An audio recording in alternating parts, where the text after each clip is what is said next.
men.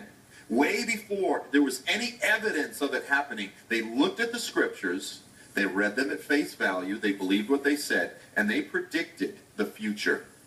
They predicted the future. In fact, I'm just going to throw it a little sidebar. Much of the charismatic church today, and this is something, I really want to say this.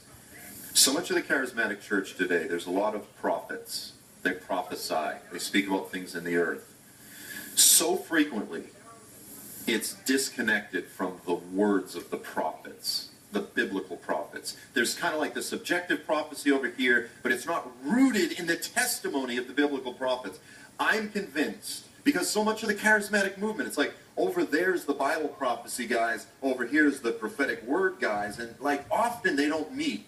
I'm convinced that when the prophetic movement roots itself in the sure word of prophecy, and they begin to prophesy by the Spirit, it's going to thrust the prophetic movement and the discernment of the church forward.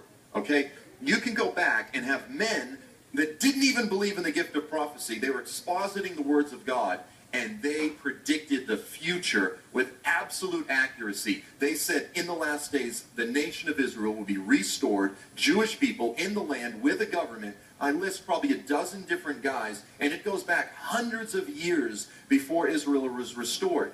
Well, they would never claim the office of prophet, but they nailed it better than some of the prophets that I've heard in recent years, right? So, if you can predict the future based on the restoration of Israel, there's a lot of other information that we can predict. And one of the big ones is the restoration of the temple. It will happen, and there are many signs that it's moving in that direction even in our day.